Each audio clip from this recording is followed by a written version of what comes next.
மார்கழி மாதத்தில் வர முதல் செவ்வாய்க்கிழமை அப்படிங்கிறதுனால ஹோரை நேரத்தில் வந்து விளக்கேற்றி முருகருக்கு சாமி கும்பிடலாம் அப்படின்னு நினச்சேன். அதனால காலையிலே சீக்கிரமாக வீட்டு வேலையெல்லாம் முடிச்சாச்சு. ஹோரை நேரம் வந்து 1 to 2 அந்த நேரத்தில் வெத்தலை தீபம் ஏற்றி சாமி கும்பிட்டோம் முருகருக்கு அப்படின்னா ரொம்ப நல்லது. மதியான சாப்பாட்டுக்கு கருப்பு கொண்டக்கடலை போட்டு புளிக்குழம்பும் அப்புறம் வெந்தயக்கீரை பொரியலும் செஞ்சுட்டு கிச்சனை ஃபுல்லாக க்ளீன் பண்ணி விட்டாச்சு. ஹஸ்பண்ட் வந்து காலையில் ஆஃபீஸ்க்கு போகிறப்பே வீடை மட்டும் தொடச்சி விட்டுட்டு போயிட்டாங்க.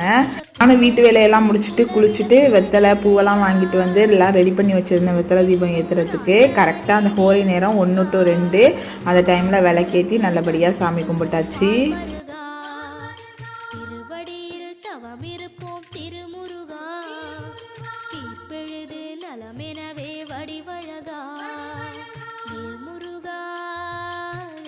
எல்லா வேலையும் சீக்கிரமாக முடிஞ்சுட்டு சீக்கிரம் சாமி கும்பிடணும் அப்படிங்கிறதுனால சாமி கும்பிட்டுட்டு மிஷினில் துணி காய வச்சுருந்தா அதையும் மாடியில் காய வச்சாச்சு. சாயந்தரம் வரைக்கும் இனிமேல் ஃப்ரீ தான்.